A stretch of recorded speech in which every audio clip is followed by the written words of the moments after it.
We know the president says that his health is fine, but it's just his brain. And that he's sharpest before... He was joking, by the way. I just want to make sure that that's out there. And he was making a lighthearted joke as he was speaking off. He's speaking off the cuff, and he was making a joke. You know the president; he likes to joke a lot. Okay. He's the same guy who says, "I know I look 40," right? So he likes to make jokes. He likes to make jokes. It is a joke. Okay. I think people laugh when he says it. Well, he also said he's sharpest before 8 p.m. So, say that the Pentagon at some point picks up an incoming nuke. It's 11 p.m. Who do you call? The First Lady?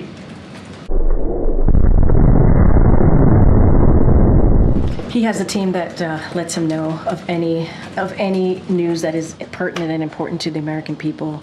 He has someone that is decided, obviously, with his National Security Council on who gets to tell him that news. President Biden has told me before, he and his son don't have any business dealings together.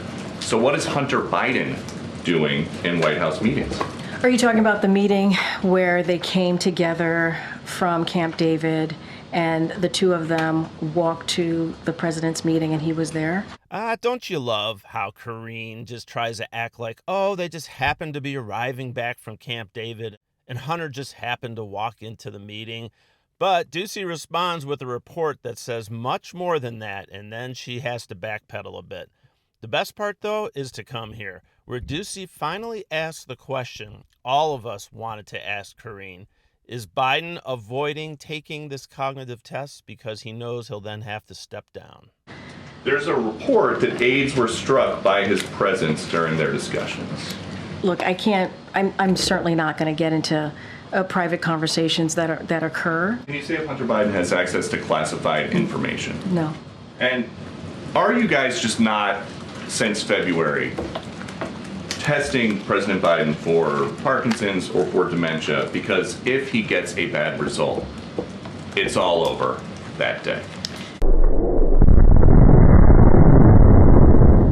Again, as I've said many times before, the president has had a fulsome, comprehensive, what we shared with you was comprehensive, but he's had a full physical.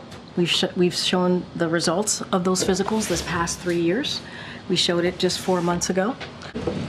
Especially as adults get into their 80s, health conditions can pop up more than just once a year when he's getting his physical. I think if my wife saw me on TV misspeaking or saying the wrong thing or seeing a change in my appearance, she would probably say, let's go to a doctor just to make sure that you are okay, you have a family, you have an important job.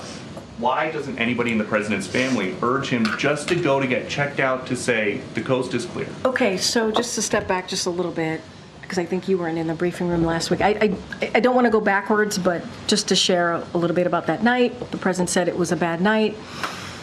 He talked about it. He had a cold, right? He talked about his schedule, right, being abroad. And so we spoke about what that night was like for him. And we understand what the American people saw, what you all saw. We've spoken to that. So I guess the question is just, you're saying this is not a situation where you would rather just not know if there is an issue with the president, because if he does get a bad result, it is all over. He has to leave office right away. He can't run for re-election. If he does get a bad result, it is all over. He has to leave office right away. He can't run for re-election.